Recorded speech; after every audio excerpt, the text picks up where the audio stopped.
오늘 우리가 함께 나눌 하나님의 말씀은 창세기에 있는 말씀을 같이 보겠습니다. 창세기 2장 15절 말씀부터요 25절에 있는 말씀을 교독하는 방법으로 같이 읽겠습니다. 창세기 2장 15절로 25절에 있는 말씀을 교독하겠습니다. 여호와 하나님이 그 두 사람을 이끌어 에덴 동산에 두어 그것을 경작하며 지키게 하시고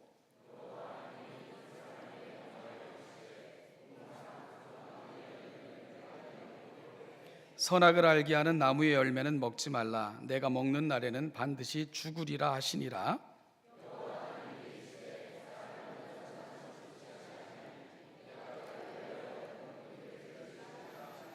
여호와 하나님이 흙으로 각종 들짐승과 공중에 각종 새를 지으시고 아담이 무엇이라고 부르나 보시려고 그것들을 그에게로 이끌어 가시니 아담이 각 생물을 부르는 것이 곧 그 이름이 되었더라.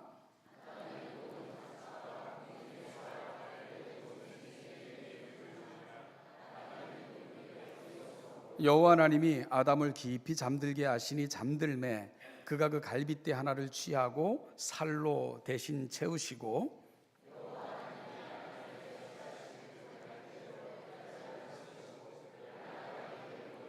아담이 이르되 이는 내 뼈 중에 뼈요 살 중에 살이라. 이것을 남자에게서 취하였은즉 여자라 부르리라 하니라.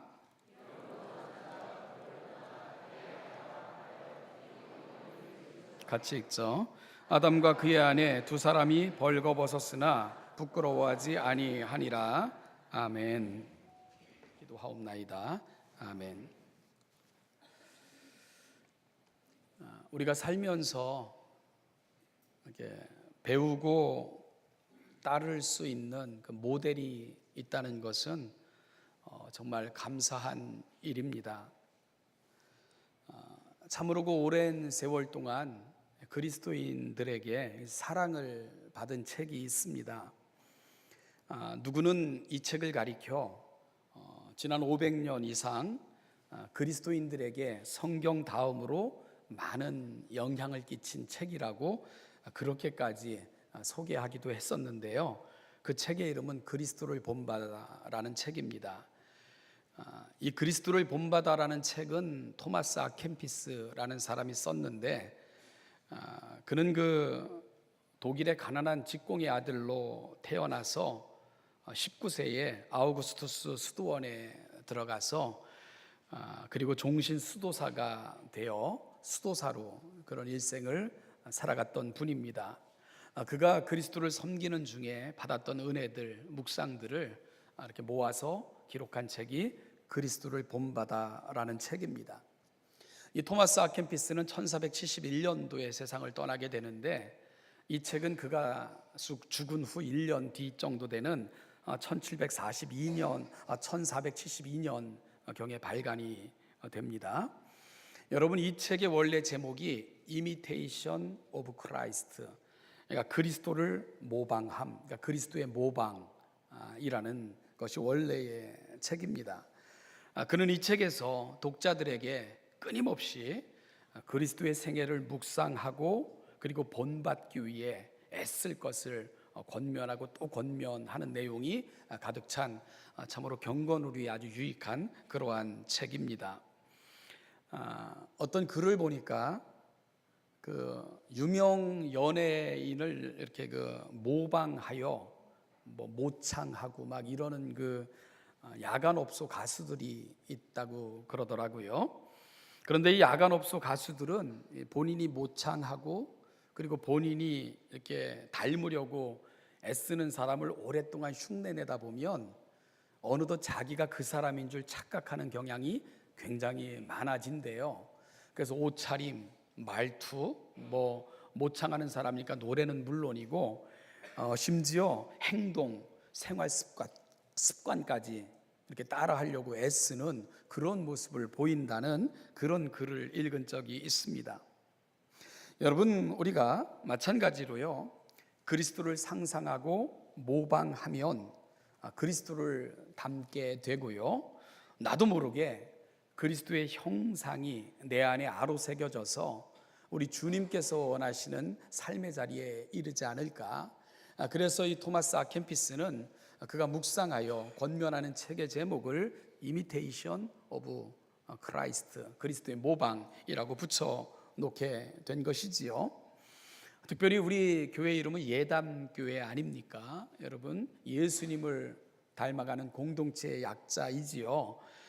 이것이 우리가 함께 가기를 소망하는 자리라면, 우리가 이번 또 특별히 우리가 가정의 달로 지켜지고 있는 이 시간들을 통해서 예수님을 닮아 그 예수님의 가치를 우리 가정, 우리 삶의 자리에 지니고 살아가기를 간절히 소망하며 우리가 기도함으로 이 가정의 달을 지냈으면 좋겠다, 이런 소망을 다시 한번 고백을 합니다.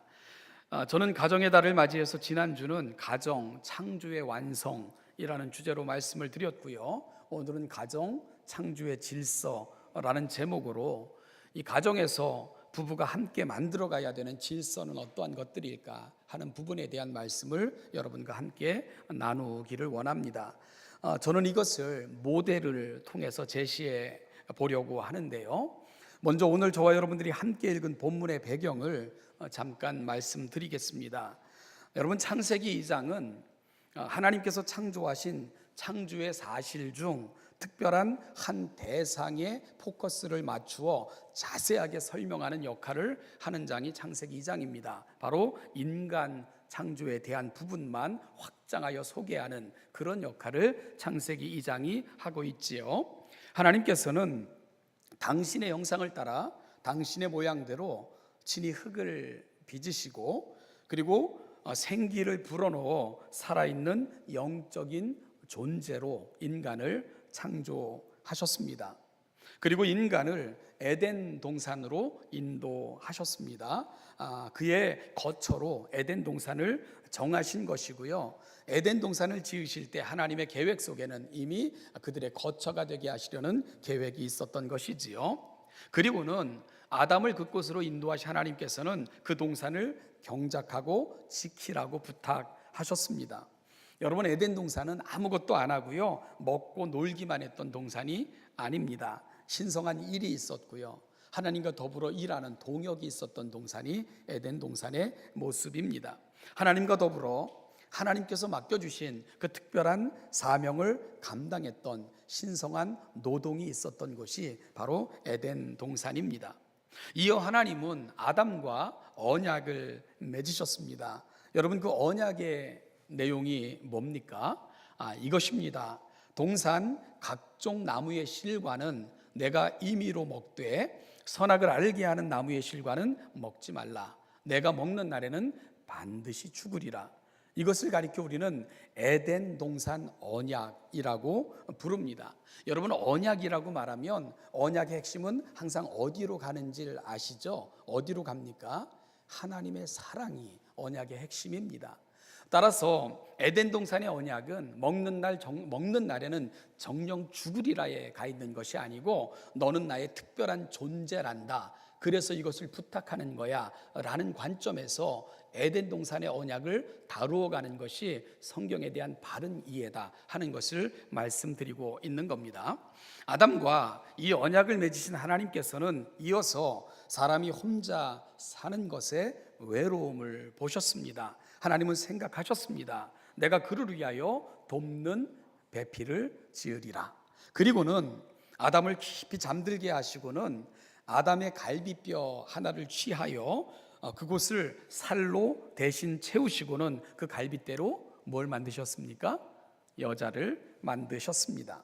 그리고는 그녀를 아담에게로 인도하셨습니다. 그러자 아담이 그녀를 보고는 숨이 막히는 감동을 경험하게 됩니다. 그래서 그는 이렇게 외쳤습니다. 이는 내 뼈 중에 뼈요 살 중에 살이라. 이것을 남자에게서 취하였으니 여자라 부르리라. 여러분, 감동인 거죠. 감격이 그의 가슴 속에 가득 찼던 것을 우리가 보게 되는 겁니다.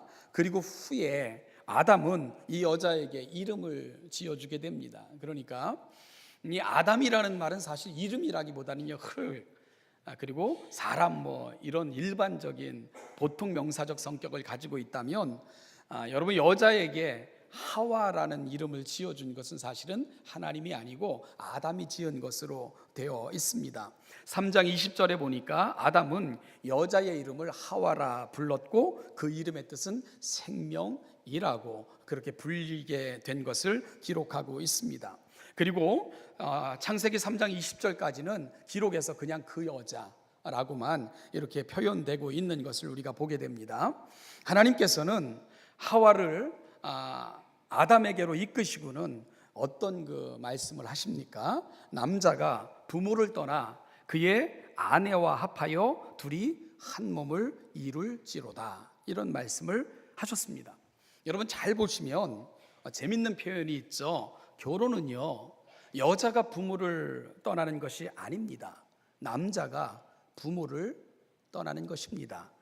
어찌 보면 여자가 남자의 집으로 들어가서 남자의 부모와 같이 사는 것이 당연하게 여겨지는 것은 사실 성경적으로 바람직한 태도는 분명 아니라는 것입니다. 성경은 결혼의 전제로 무엇을 제일 먼저 말씀하고 계십니까? 남자가 부모를 떠나야 된다.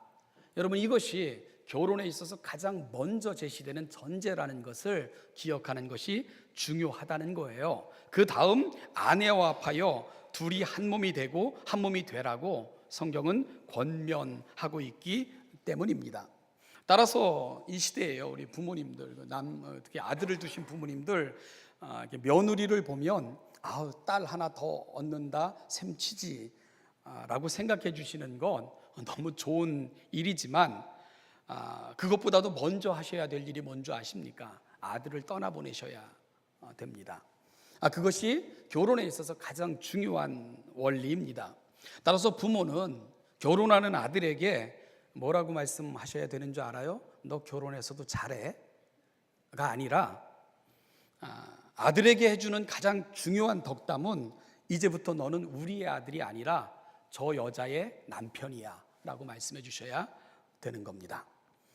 바로 너는 이제부터 저 여자의 것이란다, 이렇게 말을 해주시는 것이 결혼하는 아들에게 주시는 가장 중요한 부모의 덕담이어야 된다는 겁니다.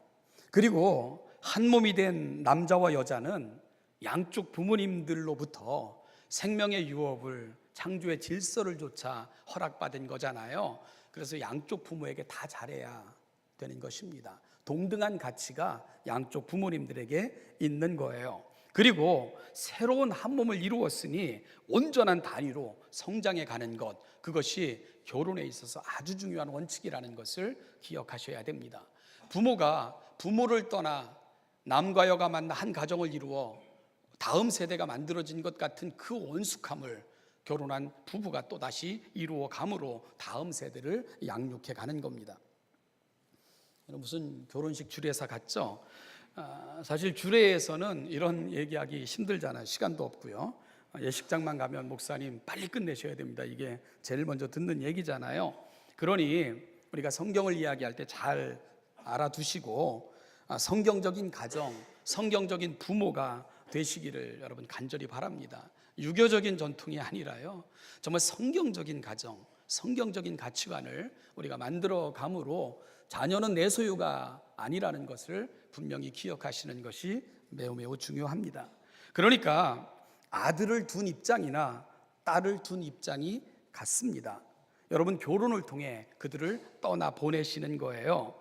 그러니까 아들을 둔 입장에 계신 분들은 아들이 내게 잘 해주는 것보다 더 중요한 것은 아내에게 잘하는 것입니다. 딸을 둔 부모는 딸과 사위로부터 오는 호의는 보너스 정도로 생각을 하셔야 됩니다. 당연하고 마땅하여 주지 않을 경우에는 불평과 원망을 하시면 안 된다는 것입니다. 하나님께서 그렇게 부모의 역할과 책임을 한개 지어주셨기 때문입니다. 자, 그러면 창조를 통해 보여지는 여러분 가정의 질서는 뭘까요? 자, 우리가 말씀을 잘 주목해 보시면 하나님께서 아담과 그 언약을 맺으시는 장면이 나옵니다. 그 언약을 맺으시는 그 언약의 내용이 뭐라고요? 선악을 알게 하는 나무의 열매는 먹지 말라 하시는 명령이 에덴에서 하나님이 아담과 맺으신 언약입니다. 여러분, 그렇다면 여기서 중요한 것은 하나님이 아담과 언약을 맺으시는 것은 하와 전입니까? 후입니까? 어디죠? 이렇게 그 성경을 보셔야 답이 나오지 제 얼굴을 본다고 답이 나오진 않습니다. 여러분, 전입니까? 후입니까? 전이에요. 전. 따라서 엄밀히 말하면 하와는 언약의 당사자가 아닙니다. 하나님과 언약을 맺은 당사자는 누구입니까? 아담 혼자입니다. 하와도 아담 안에서 장차 있을 모든 인류와 더불어 아담의 언약에 참여하고 있는 것뿐입니다. 여러분, 그래서 아주 교활한 사탄이 뱀을 통하여 누구에게 접근을 합니까?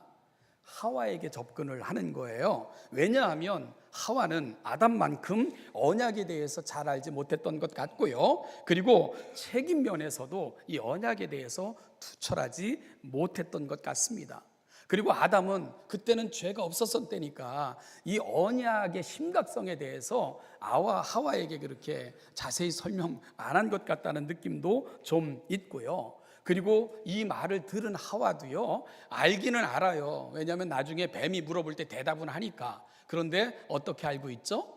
잘못 알고 있어요. 정확하게 알고 있지 못했습니다. 바로 뱀은 그걸 이용한 거예요. 그래서 아담이 아닌 하와에게 접근해서 결국은 하와는 뱀의 유혹을 받아 결국은 범죄함에 이르게 되고 만 것입니다. 그리고 결국은 선악을 알게 하는 나무의 과실을 먹고는 그걸 누구에게까지 권하게 됩니까?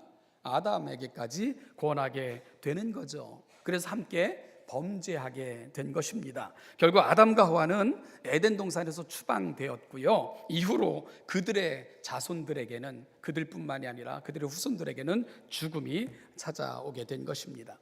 여러분, 그러나 하나님께서는 그들을 즉시 죽이신 것이 아닙니다. 왜냐하면 그들을 즉시 죽였다면 하나님의 창조의 질서는 깨지기 때문입니다. 따라서 여전히 자비를 베풀어 주셔서 그들을 오랫동안 그들의 땅에 생존하게 하셨습니다.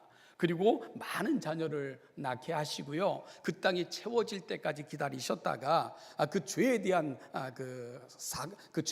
결과를 그들에게 허락하신 것입니다. 즉 하나님께로 돌아가는 죽음을 경험하게 하신 거죠. 결국은 인간의 생명의 기한조차도 하나님의 크신 사랑과 섭리 가운데 진행되고 있었던 것을 우리가 보게 되는 것입니다. 자, 여러분, 그러면 이러한 사실을 통해 우리가 어떤 가정의 질서를 우리가 생각해 볼 수 있을까요? 우리가 신약 성경을 읽으면 많은 부분에서 부부의 관계에 대해서 이야기를 합니다. 즉 남편과 아내의 그 역할적 상호 관계에 대해서 신약 성경 여러 부분에 이렇게 나타납니다. 그런데 대부분 가는 자리가 어디입니까? 아내들이요, 남편들에게 복종하라는 것입니다. 아내들이요, 남편을 존귀한 자로 여겨 사라가 아브라함을 가리켜 주라 칭했던 것처럼 그 아내 사라의 모범을 좇으라라고 성경은 이야기해 줍니다.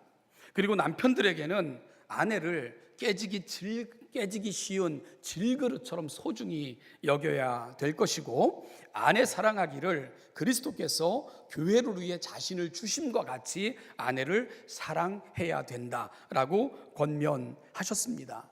신약 몇몇 부분에 나타나는 권면은 이와 동일한 권면의 구조를 갖고 있습니다.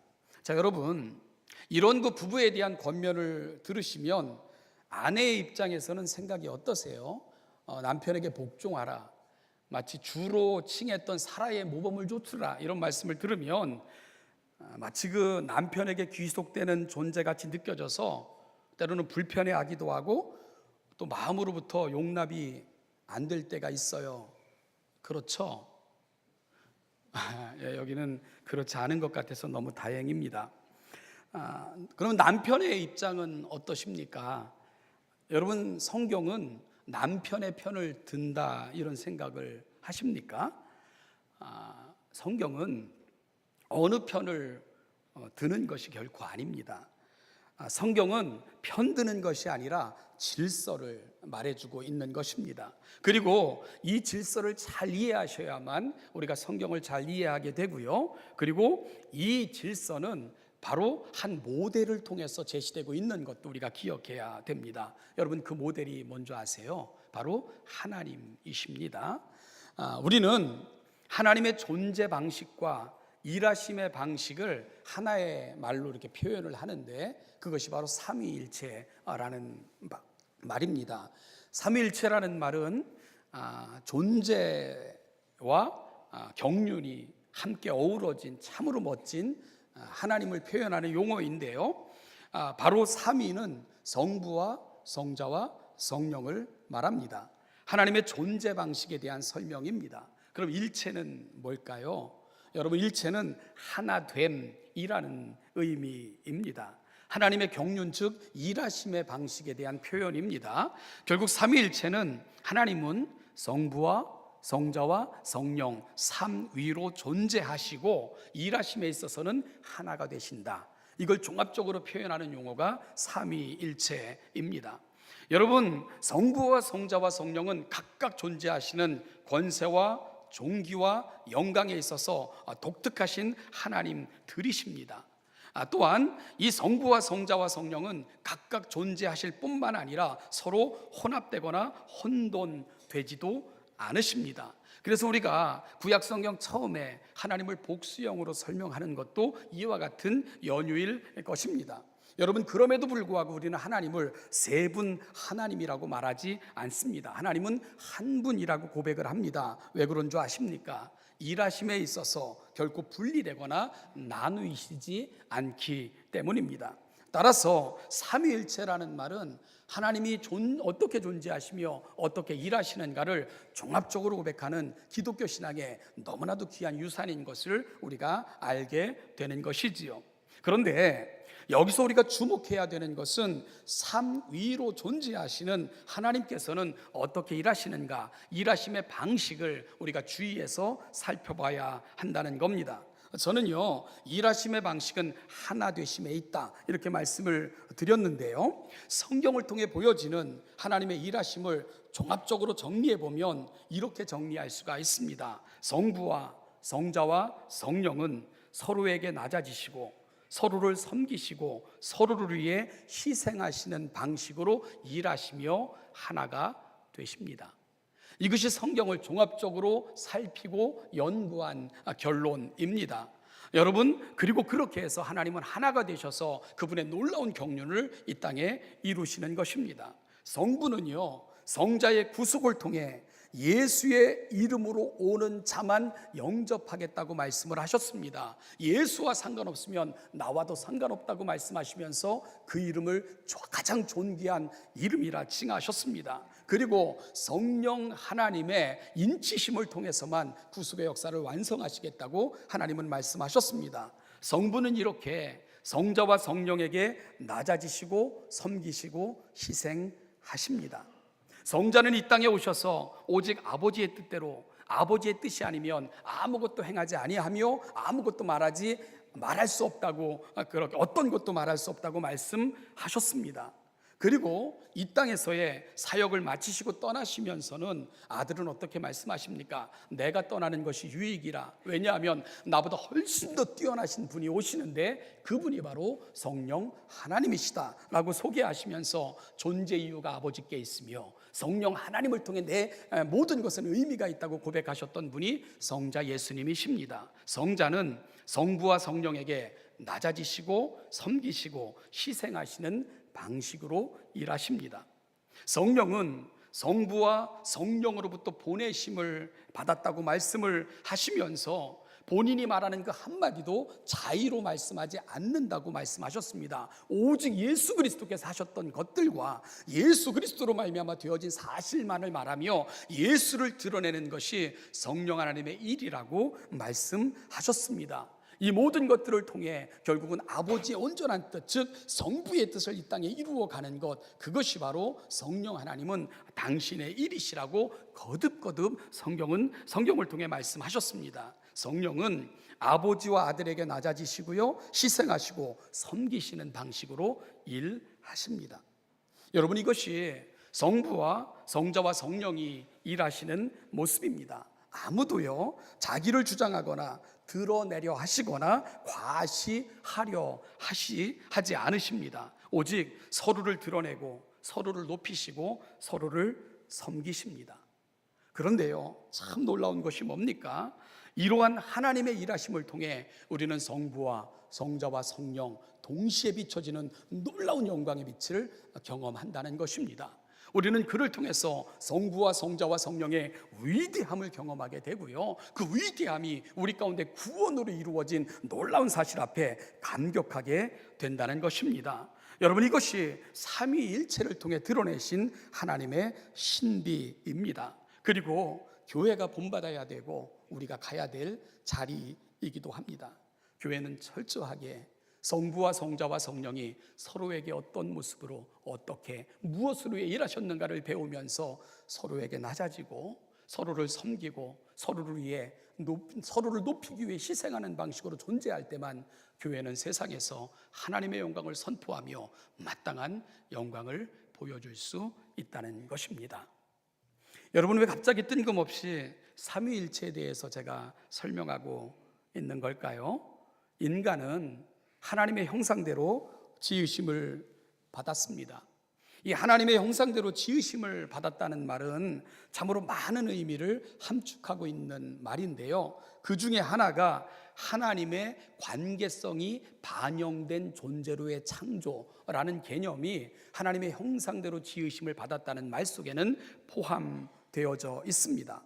즉, 인간을 창조하실 때 성부와 성자와 성령으로 존재하시는 그 하나님의 관계성이 남과 여라는 구분에 반영이 되어져 있는 것이고요, 삼위로 존재하시지만 하나가 되셔서 일하심으로 결코 분리되지 않는 그 하나님의 속성이 둘이 합하여 한 몸이 될지니라 라는 부부관계의 신비한 연합 속에 반영이 되어 있다는 것입니다.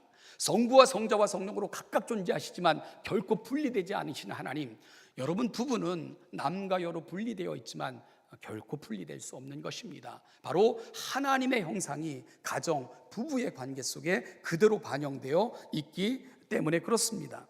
따라서 남과 여, 즉 가정의 남편과 아내의 신비가 무엇입니까? 성부와 성자와 성령은 각각 존재하시지만 존귀와 권세와 영광에 있어서 동일하심 같이 비록 남과 여로 존재하지만 그 영광과 존귀와 권세는 결코 다르지 않다는 것을 분명히 인식함이 중요한 인식의 터입니다.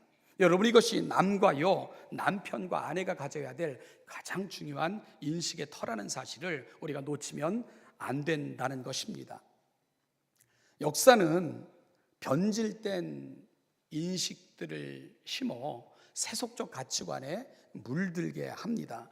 그것은 남자가 여자보다 우월하다는 그런 생각을 암암리에 심어 놓은 것입니다. 물론 요즘 와서요 그렇게 생각하는 분들은 거의 없겠지만, 사실 따지고 보면 여러분 이 생물학적으로 남자와 여자를 비교하면 남자와 여자 중에 누가 더 우위에 있는 줄 아십니까? 여자입니다. 여자가 남자보다 우월합니다. 왜 그런 줄 아세요? 여자가 신품이기 때문에 그렇습니다. 나중에 만드셨잖아요. 그래서 실제로 그 생물학자들의 그 견해를 빌리면요, 남자와 여자의 염색체를 비교해 보면 여자의 것이 훨씬 더 컬러풀하고 훨씬 더 세밀하고 공교하다는 것을 입증을 해줘요.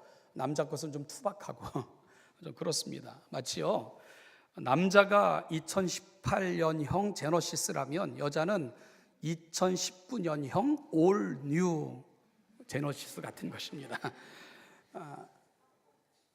이 세상에 존재하는 모든 생물은 이게 수컷 쪽에 조금 더 이렇게 아름다움이 있는 것 같아요. 그래서 암컷을 유혹하는 게 주로 수컷들 쪽이잖아요. 짐승의 세계는 그렇습니다.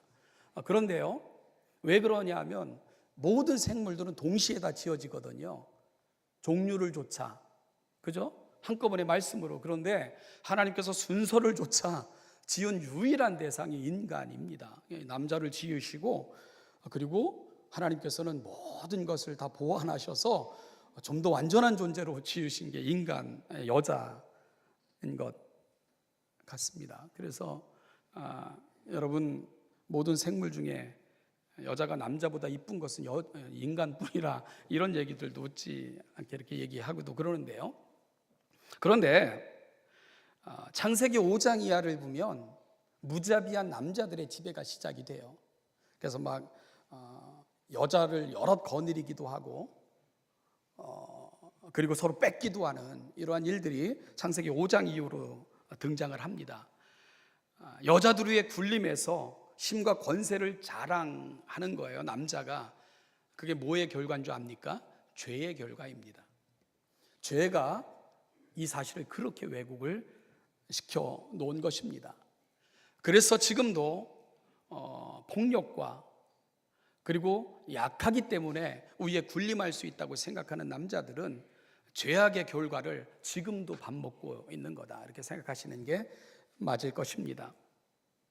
여러분, 저는 결론적으로 한 가정이 하나님의 형상대로 창조된 이 놀라운 창조의 질서를 회복해서 영광스러운 가정으로 성장해 가려면, 그렇다면 오늘 우리가 간직해야 될 가치가 뭘까, 이 부분을 말씀드리며 마치려고 합니다.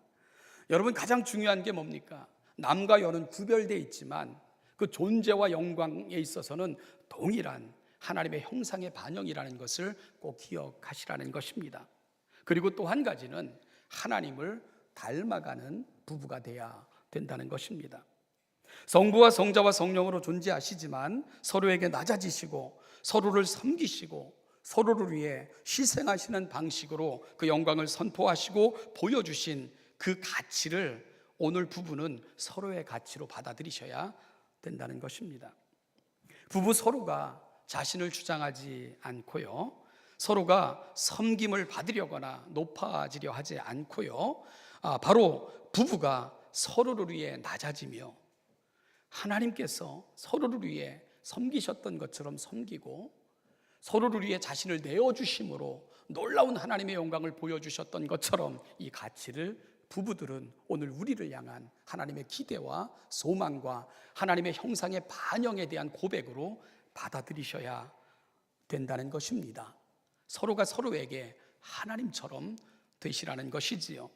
아내는 하나님께서 언약의 당사자로 한 가정의 남편을 세우셨음을 인정해 주시는 게 너무너무 중요합니다. 이것이 질서입니다.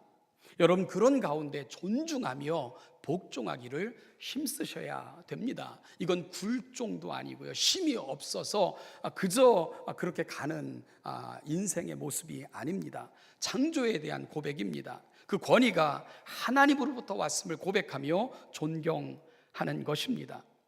여러분, 그런가 하면 남편은 하와가 여러분 범죄하잖아요. 얼마나 그 어둠 속에서 근심 가운데 살아갈 수밖에 없었겠습니까? 그럼에도 불구하고 하나님은 창조의 위대한 계승자로 여자를 선택하셨습니다. 그리고 그 여자의 이름을 아담은 하와라 칭하면서 생명의 유일한 근원이 당신에게 있습니다 라는 고백을 아담이 하와에게 하는 것입니다. 여러분, 비록 하와로 인하여 아담이 범죄했지만 정죄함으로 나아가신 것이 아니고 감싸 안고 함께 협력하여 하나님의 뜻을 이루는 것으로 나아가고 있는 그 원숙한 가정의 모습을 아담과 하와를 통해서 우리가 배워야 된다는 것입니다. 그래서 하나님께서는 남편의 수고를 통해서 부양받게 하신 것이고요, 그리고 생명을 잉태할 수 있는 유일한 능력을 창조의 질서 속에서 하와에게 여전히 허락하신 것이고, 생명을 계승하여 이루어낼 수 있는 그 놀라운 특권과 존귀한 자로서의 사명을 바로 여자들에게 주신 것입니다. 따라서 아담이 하와를 향해서 해야 되는 고백이 뭡니까? 내 생명의 보존보다 더 중요한 것은 바로 당신입니다. 이것이 바로 아담이 하와에게 해야 되는 놀라운 창조 질서 속에 되어지는 고백이어야 된다는 것입니다. 여러분, 부부는 이해와 조건 뛰어넘어야 됩니다. 서로의 이해를 넘어서야 됩니다. 창조를 통해 보여주신 하나님의 놀라운 섭리이기 때문입니다. 하나님은 하와를 아담에게 이끄시면서 돕는 배필이라고 말씀하셨습니다. 아내는 남편의 서포터라고 말씀하시는 게 아닙니다. 여러분, 돕는 이라는 의미는 완성자라는 뜻입니다. 결국 하나님은 아담은 하와를 통해서만 완성되는 존재라고 말씀하고 계시는 거예요. 어찌 보면 하와가 빠진 아담, 그거요 그냥 갈비뼈 하나 빠진 불구자일 뿐인 거죠. 오늘 우리의 가정의 가치가 어디에 있겠습니까? 여러분, 그 가정의 가치, 그 출발점은 부부입니다. 남편과 아내입니다. 자녀는 잠시 동안 여러분에게 위탁하신 것 뿐입니다. 그들은 결혼하여 또 다른 온전한 한 단위가 되어 또 다른 세대를 예비하는 그 사명 속에 부름받은 것이 여러분들의 자녀입니다. 결코 자녀들은 여러분의 소유물도 아니고요, 여러분들이 끝까지 권리를 주장할 수 있는 대상이 결코 아니라는 것을 놓치면 안 됩니다. 오직 가정의 소중한 단위는 부부라는 것을 여러분 꼭 기억하시면서 이 시대 남편들로, 아버지들로 부름받은 여러분, 하나님은 여러분들을 통해 언약을 맺으신 거예요. 이 언약이 여러분들의 가정 속에 계승되기를 원하십니다. 여러분, 한 가정에 신앙의 책임이 아내 된 자들부터 남편 된 자들에게 있다는 것을 여러분 기억하셔야 됩니다. 더 하나님의 말씀을 배우셔야 돼요. 사실은 아내보다 더 기도의 자리에서 눈물을 흘리며 가정을 끌어안고 정말 눈물의 기도를 드려야 되실 분들은 이 시대의 아버지들이십니다. 신앙을 자녀, 아내들이나 또 다른 누군가에게 위임하지 마십시오. 하나님은 아담과 언약을 맺으시고 그 언약 속에 아내도 자녀도 다음 세대도 다 그 속에 허락해 놓으신 것입니다. 저는 이 가정의 달을 맞이해서 신앙의 아버지들로, 언약의 당사자들로, 언약을 답지한 자들로 이 시대에 다시 세워지는 이 시대 남편들, 아버지들이 다 되시기를 주님의 이름으로 축복합니다. 여러분, 아내들 그리고 어머니로 부름받은 여러분들은 가정을 완성시켜 가야 될 책임이 있습니다. 남편의 투박함을 채워 그 성질의 척박함이 아닌 아내들에게 주신 좀 더 멋짐과 아름다움으로 승부해야 됩니다. 인격으로 승부해내야 됩니다. 그리고 가정을 아름다운 하나님의 나라, 하나님의 그 영광스러움이, 아름다운 조화가 가정에서 경험되도록 만들어 가야 될 완성자로 부름받은 것이 바로 아내들이며 어머니들이라는 사실을 꼭 기억하시면서 하나님의 은혜가 머물러 완성을 향해 나아가는 그 아름다운 역할, 이 시대의 어머니들로, 신앙의 여인들로 감당해내시는 귀한 이 시대의 어머니들, 여인들, 아내들이 다 되시기를 주님의 이름으로 축복합니다. 이 모든 것을 통해 하나님의 나라, 그 영광이 우리의 가정을 통해 세상에 드러나시기를 주님의 이름으로 간절히 축복합니다. 기도하겠습니다. 하나님 아버지, 은혜와 사랑을 감사합니다. 오늘 이 아침 가정의 달을 맞이하여 창조의 질서 속에 보여주신 하나님의 은혜를 함께 나누게 하시니 감사합니다. 아버지 하나님, 우리가 부름받은 자리, 우리에게 허락된 것들, 아버지 그 어떤 세상의 가치관이나 세상에 함몰된 이해가 아니라 하나님의 말씀의 토위에서 그 말씀이 보여주시고 가르치는 그 사실을 분명히 가슴에 담고 오늘 이 시대 성부와 성자와 성령께서 서로를 위해, 서로 때문에 서로에게 낮아지시고 섬기시고 희생하심으로 놀라운 영광을 이 땅에 선포하신 것처럼 우리의 가정이 그 하나님을 모델로 삼아 하나님이 보여주신 그 멋짐으로 오늘 이 시대 하나님의 나라를 보여주는 건강한 가정으로 성장해 나아갈 수 있도록 그리 함께하여 주시옵소서. 감사드리며 예수님의 이름으로